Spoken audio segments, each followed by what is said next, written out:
So doll collecting, I don't think it's possible to be a long time doll collector without racking up a few doll collecting regrets. And I've been thinking about my doll collecting regrets since I came back to doll collecting in the last couple of years after a 20-year plus break. And at certain times I've caught myself collecting from a place of regret instead of a place of joy, and it made me really go through some of these doll collecting regrets, which I'm sure will resonate with some of you guys watching, and it helped me to turn it all around, and I think that's really useful to do if you're a doll collector. So today I'm going to share some of my doll history and how I turned around some of those regrets this month. So if you're a doll collector and you love doll collecting, stay with me in the doll room. I'm Candy. Welcome to my channel, or welcome back if you're returning. And here we go, doll collecting regrets. So to find the regrets and the what ifs of my doll collection, I went back in time through history with my doll collecting story, back to when I was a little girl. Now, I remember as a little girl always asking for Barbies and fashion dolls, and always being told no. My mum and dad had a push bike shop, so we were given bikes because that's what my dad dealt with for birthdays and Christmases. My mum had a toy shop and card shop next door, the old-fashioned high street shops. She often got toys in that would be put aside for us for Christmas, but no fashion dolls. When I watch other doll channels and they share their childhood toys and they have a collection of the vintage Barbies that they played with as a kid, that's such a regret for me. What if my mum and dad had allowed me to have dolls' houses and fashion dolls as a little girl? I would now have a collection possibly of my childhood Barbies, which would have been 1970s Barbies because I was born in 68. But then I started thinking, but what if I had been bought all the Barbie dolls and a big doll's house back then when I was 5, 6 or 7 years old? Would that desire to tell stories with dolls and play with dolls and create worlds for dolls have fizzled out? Would that need have been met as a child? And would that need as an adult not have been translated? Perhaps if that what if had been met, I might not still retain a love of dolls. Would it have transferred into my young adult and adult life? There is a probability or possibility that it might not have. Perhaps the unmet need in me allowed my desire for dolls and storytelling with dolls and the magic of dolls to transfer over to my adult psyche because it wasn't met. That unmet need forming a bridge between childhood and adulthood. Perhaps that regret of not having early Barbie dolls when I was a 5-year-old or a 6-year-old or a 7-year-old is the very reason that I love dolls today. Perhaps that is my greatest gift. Then I fast forward in time when I am a 19-year-old, just arrived in London to do an art degree, the first time living from home. Part of my knitwear textile degree was doing fashion reports throughout London, and I can remember on one trip to Harrods to do a fashion report, I ended up going up all the escalators to the top floor where Hamley's toy department used to live. And oh boy, that is such an incredible memory for me, going up this tiny little escalator to the top toy department, and the whole top of the escalator, it looked to me like the pearly gates, and it was all done out in pink and glitter and Barbies, and it was just incredible. And I walked out onto what was then a sea of the pink box Barbies, and that memory is just seared in my mind. I think it was one of those moments where that unmet need in me as a child came flying to the surface, and I just stood in awe of all these pink box Barbies. Now at the time I was absolutely broke. I was living in London with all London expenses, on a minimum student grant, totally broke, no money coming in, working part-time in a betting shop and part-time at night in a pub just to try and make ends meet. There was no time for Barbies, and I've often thought, what if I'd have had more money then when I rode that escalator in Hamleys and could have started collecting Barbies from 19. All of the Barbies that would have been open to me, which are now nowhere to be found. What if I'd have just thrown caution to the wind and bought some Barbies anyway that day? But then I thought about how much debt I racked up anyway in London, even with 2-3 side jobs and even with not going out. I racked up so much debt in London buying art supplies and wool and doing projects and getting pieces framed for shows, that if I'd have added toy collecting into the mix as well at that time, I think I would have ended up resenting Barbie, because it would have put me in debt that couldn't be paid off with student loans within a few years. Imagine if there was hundreds and hundreds and hundreds of pounds added on to my student debt then, that just took me years and years to pay off. Would that have soured my view of buying Barbie dolls? I think it probably would have. So I'm just really grateful for the memory. It is one of those memories. I think you get certain moments that are really important to something deep in your psyche, and where the memory gets seared in your memory banks in crystal clear detail. And it's one of those few memories for me of that escalator ride up and the magic at the top, and just stepping out into, or it never dawned on me then to start buying, but I remember the awe and the magic that was that escalator ride. And that's free. That doesn't need paying back. That is a free memory that I'll forever be grateful for, and that I can enjoy properly because it didn't incur any debt. Fast forward then to me not living in London anymore. I left London when I was about 21, 22. So I'd finished my degree in 92. I moved back home to the Welsh borders in Herefordshire. I was in my early 20s at this point, and I got a job working in a health food shop in Herefordshire. One day on my lunch break, I was walking around town trying to kill half an hour, wandered into Woolworths, which was a shop that we had then on the high street here in England, and wandered down to the toy department on the bottom level. I'd never been down there before, and again was met with aisles of pink boxes, early 90s Barbies everywhere. And that was the moment for me. It was the moment that I stepped into doll collecting, and this is the very first doll I bought on that moment, which is another one of those memories seared into my memory banks with full clarity. That gasp of wonder that I felt standing in the aisles. So this is Hawaiian Barbie.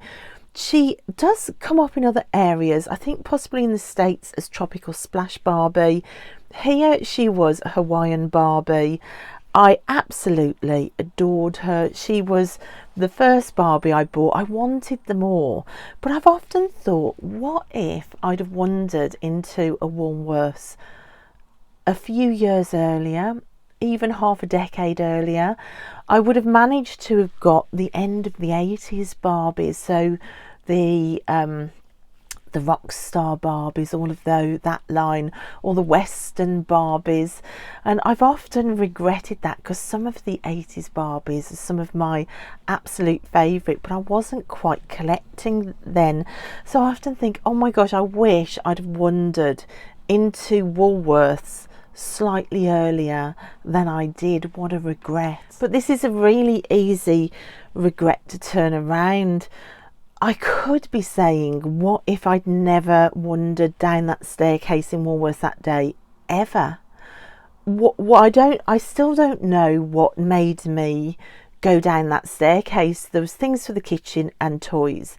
and I never went down to that bottom floor. And I still don't know what pulled me down there.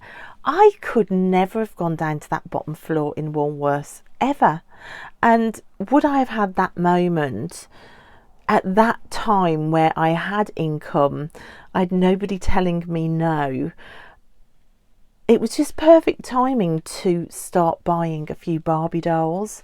So I can't collect with regret about that. Yes, it would have been lovely to have walked down those steps a few years earlier, to have grabbed some of those end of 80s Barbies, but I might never ever have walked down those steps. So it's a decision for me now to continue collecting with joy and not in the regret of that, because I might never have started, and that would truly have been a hidden regret that I never knew. So fast forward a few more years, I'm in my mid-20s now.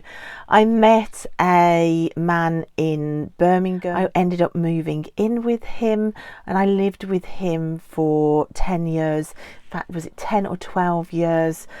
And through that time I was living opposite a Toys R Us, and I was working full-time as a teacher. I'd got no kids, so I had an opportunity then to collect some Barbies, and it was in that time, sort of from early mid to late 90s to the early noughties, that I did my main bulk of my collecting. So you'll see in my collection a lot of the 90s Barbies, which have all been over collected. They're much easier to come by, so that is another thing that makes me regret not getting the 80s Barbies, because these 90s Barbies are much easier to find.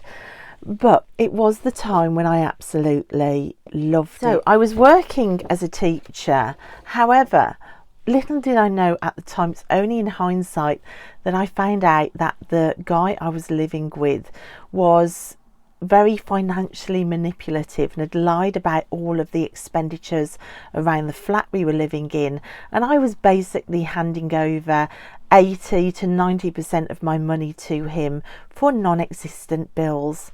So I did extremely well for his bank account, incredibly badly for mine. So I only had a small fraction of my money left to pay for dolls with. So I did get some stunning dolls. I did get a lot of the pink box 90s dolls, a lot which I still need to unbox. And I managed to save as well for some of these sort of collectors 90s Barbies. This is the Gone with the Wind in the red velvet dress Barbie. However, they were always on display in Toys R Us, and I would pop into Toys R Us weekly, and I regret now not being a bit more savvy with my money, not realising that of course a tiny little flat, masonette flat, built for one person really, doesn't cost £600-700 a month for a mortgage. It only costs £110 for a mortgage. He was basically using me as a bank, and I regret that, especially as a doll collector, because I think back to all the Barbies I wanted and he said you can't afford them, while I was filling out his bank. There were, just to name a few, all of the Gone with the Wind Barbies. I was obsessed with the Gone with the Wind film. I love them. The My Fair Lady Barbies, I always wanted those. The one in the pink dress and the one in the black and white at the races outfit. Gosh, I wanted those. I wanted all the holiday Barbies, the Barbies from around the world. All the really gorgeous collector's editions came out. I managed, I think, to get a couple of those, but I would have loved the whole set. At the time, it was a time when I had the money that I could have bought the whole set if I hadn't have been so naive and trusting. So although I am incredibly grateful for the collection that I do have from the 90s, I do look back and think, what could it have become if I'd have been a bit more streetwise and savvy? And it was a regret that I thought, there's no way I'm going to be able to turn this around and mine it for the gold that's in there. But I think this doll collecting what if has got the biggest turnaround story, because the way I was reared, I was very codependent, very people pleasing. I would mould myself for what others needed and try and be like the perfect person for everybody. Not my fault, that was just the way I was reared.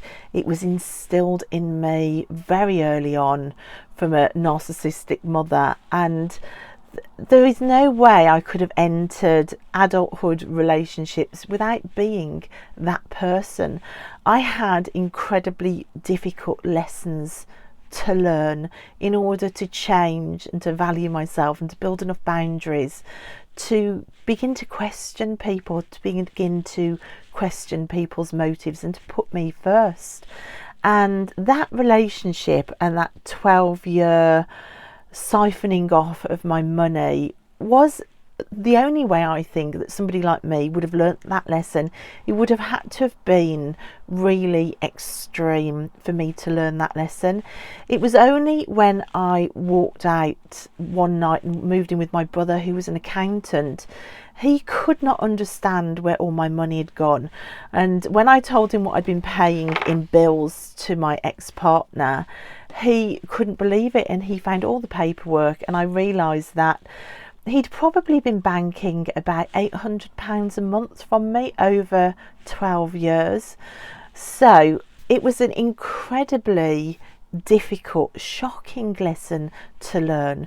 But then when I met my next partner, who I would go on to marry, that lesson was vital, because by that point I'd bought my own house, and when we got married, I refused to sign that house over into his name as well. I completely flat out refused. It had been such a battle to recover from the previous relationship, to recover financially, to save for a deposit, to find a house and to buy a house. There was no way I was risking the keys of that house ever again. And it was the only thing I ever really put my foot down about, and I am so grateful I did, because if we fast forward 10 years, I was learning the same lesson. I'd picked an even worse copy of what I'd lived with before, emotionally and financially manipulative. And if I hadn't have held on to that house in my own name, I wouldn't have had a house to sell to pay for a £30,000 divorce battle, which was hellish. So without that house to sell, I would have been absolutely in debt from my divorce. I would have lost the house, the family house I'm in now. I wouldn't even have a doll room. So learning the lesson, the time where I collected these Barbies, I didn't get all the lines I wanted. I didn't get all the collector's dolls.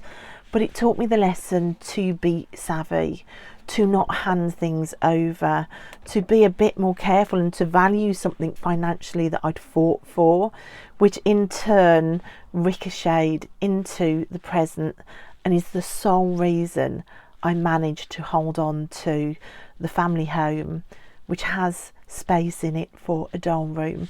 So this very doll room is a direct result of that regret. So how can I regret it?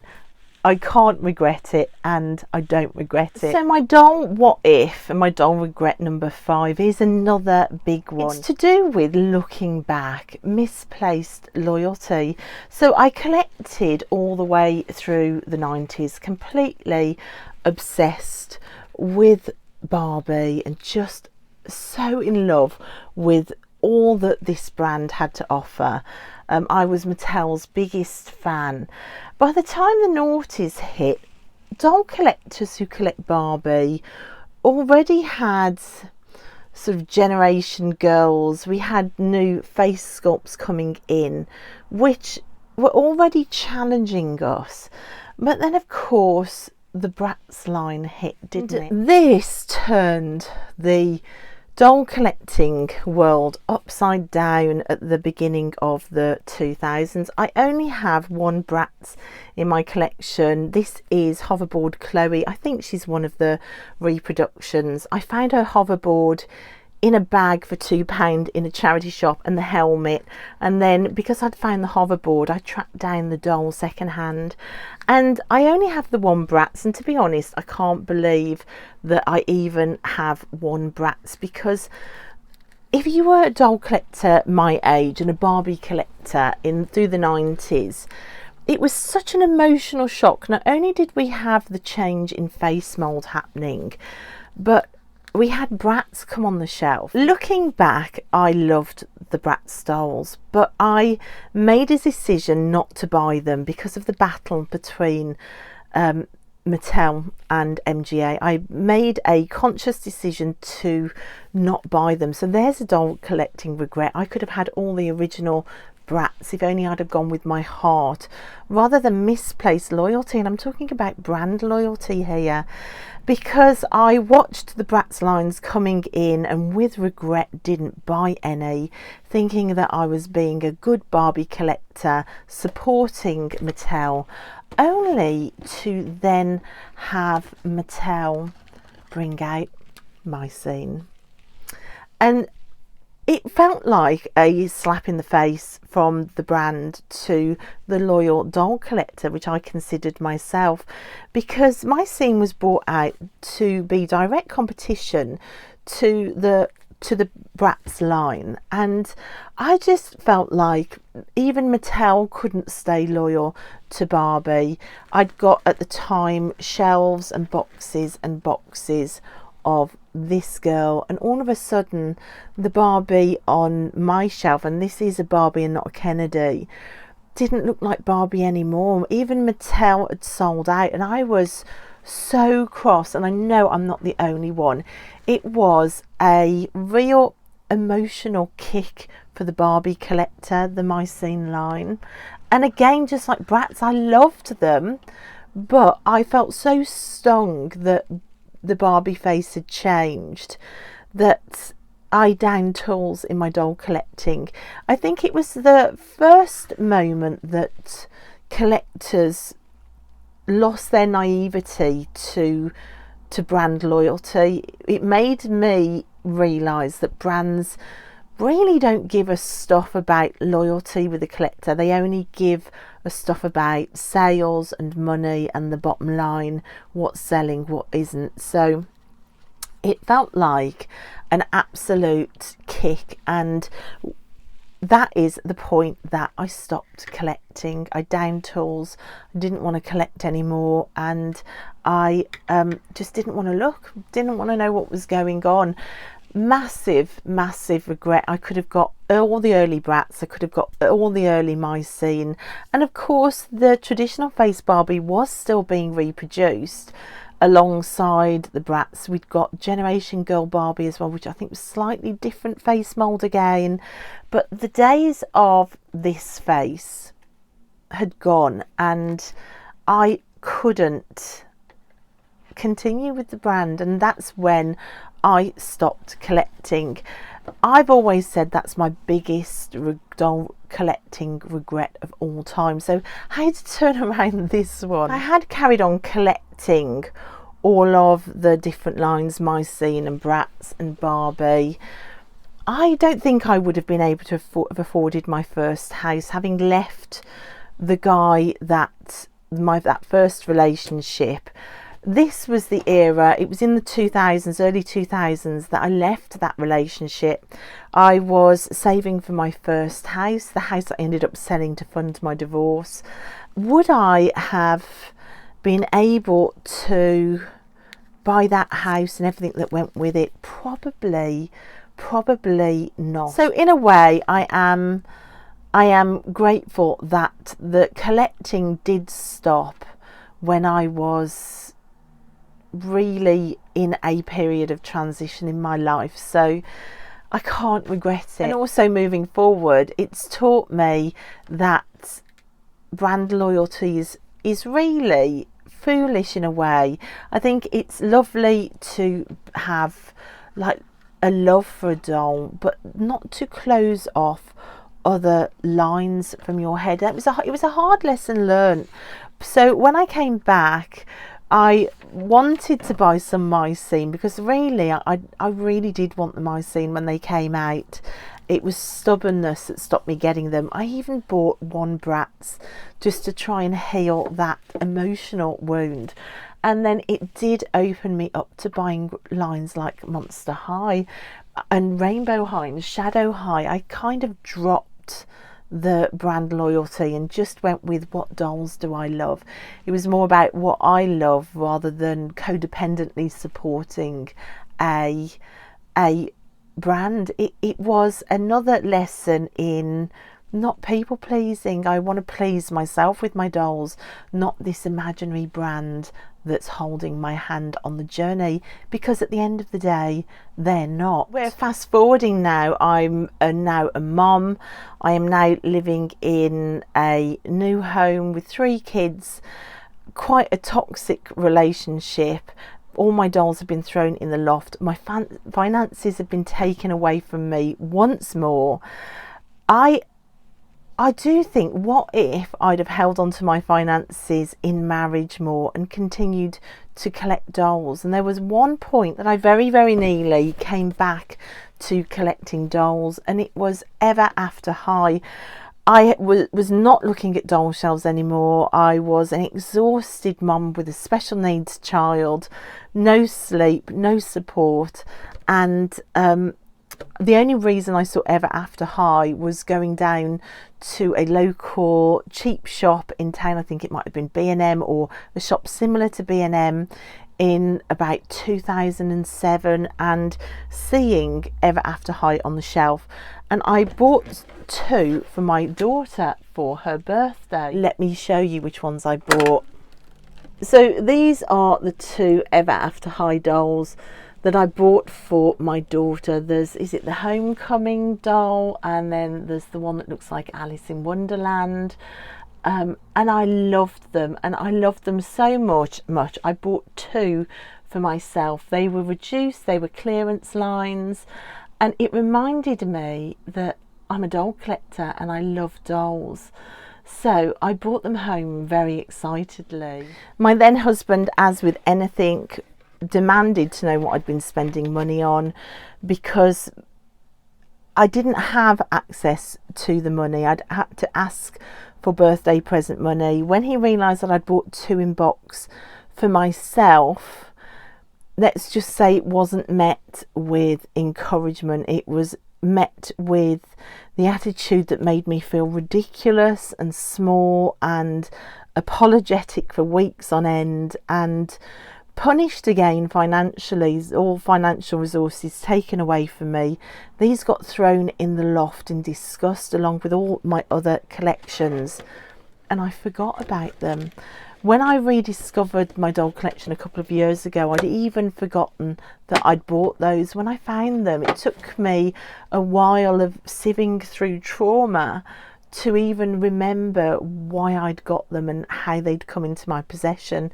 I think we lose a lot of memory through trauma. But what if that had begun my collection? What if I had a big Ever After High collection now? It would have led into Monster High being around when Monster High was in the shops, rather than not knowing about it. Or I think that I wonder if I'd be the mom that I am now, because instead what I did is I focused everything that I had into raising my 3 kids and creating like craft and play and stories in the garden and buying them things and doing room makeovers and just creating absolute magic. I applied everything I'd got into their childhood, and I think if I'd have still been collecting for myself, I know what I'm like when I collect. I get that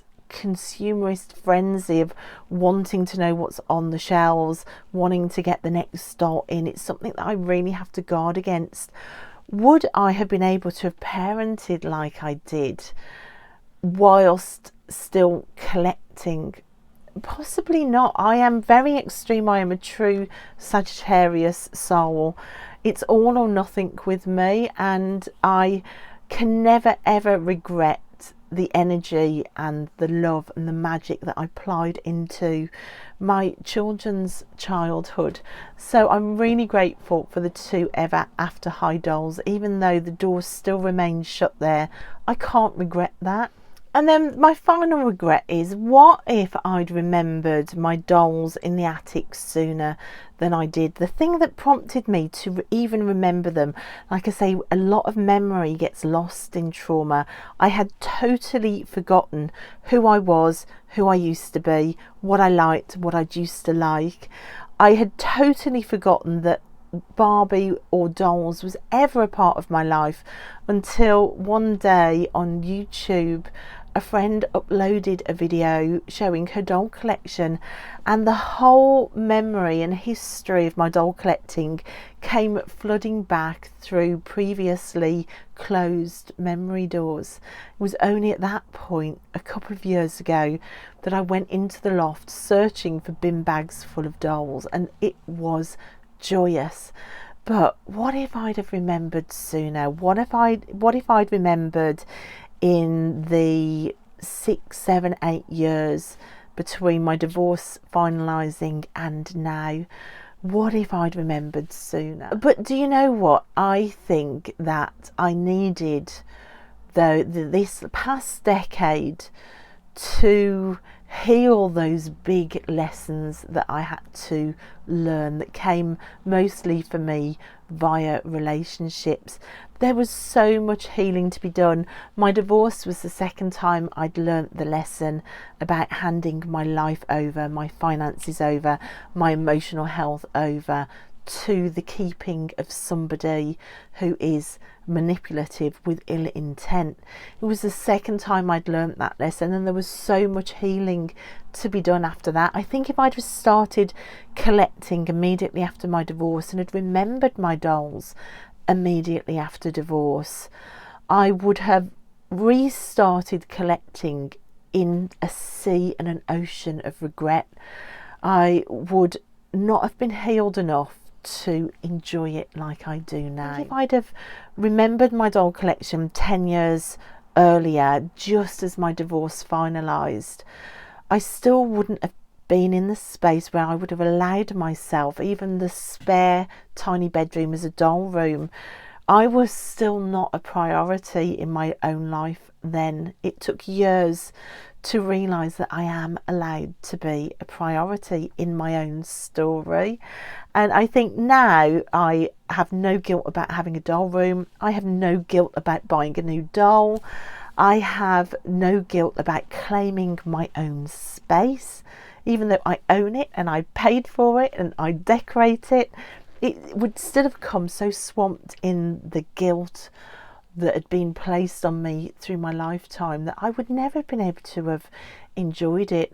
I would have regretted all the years I'd missed, whereas I've let go of that. Things are just what they are, and now I can collect with joy. So there are loads of reasons why I think I rediscovered my dolls at just the perfect time. So that's it, guys. That's my history of doll collecting via the regrets and the what ifs of my doll collecting, and turning it all around to understand that the path I've walked is the path that was meant for me.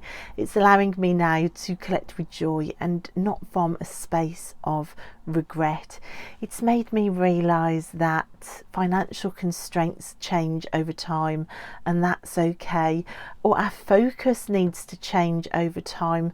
Anybody with 3 little kids all born close together, especially if one has special needs, you'll soon realise that a focus changes pretty darn quick. I can also see really big life lessons in my what ifs of learning to prioritise myself, of self-validation, of allowing myself to have some semblance of self-love and self-worth, of telling myself I'm important too, of not allowing my finances or my environment to be taken away from me. And it's a real story, I think, sometimes of recovery from codependency, where you don't allow others to tell you you shouldn't or you can't. I think doll collectors a lot of the time can experience this because it's seen as something that is something that kids have, that we can be shamed quite quickly. I think if you've got a codependent spirit, that shame can really close a door for you, because I think codependents value other people's opinions way more than hearing their own. And my doll history is a lesson in putting my opinion up there alongside anybody else's as well. It's a history of permission, giving yourself permission to be who you are and not waiting for other people to give permission. So there's a lot of emotional development there, a lifetime of emotional well-being developed within my doll collecting history.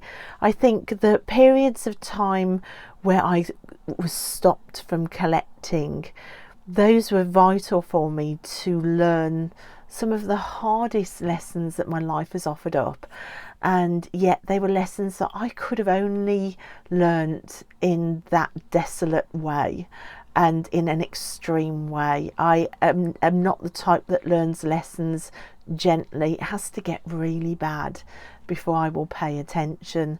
So that is something in my psyche. Just even realising that, it means that hopefully my landscape is less of a roller coaster now and more of a gentle stroll as I head towards my 60s. Let's hope anyway. So guys, I would love for you to do a VR if you doll collect, or to leave me a comment to say what are some of your biggest doll collecting regrets.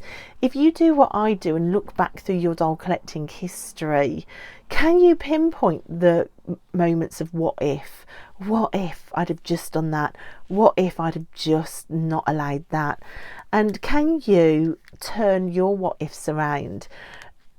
Can you mine them for Garwood, and will it get you to a place where you look at your collection and you actually realise you have exactly the collection that you were meant to have? For me, it's brought me even closer to my doll collection. These are the dolls that I was meant to have, and there's something really magical about realising that and letting go of the what ifs. So I hope you found that interesting. Thanks so much for staying with me, and I'll see you next time in the doll room. Bye.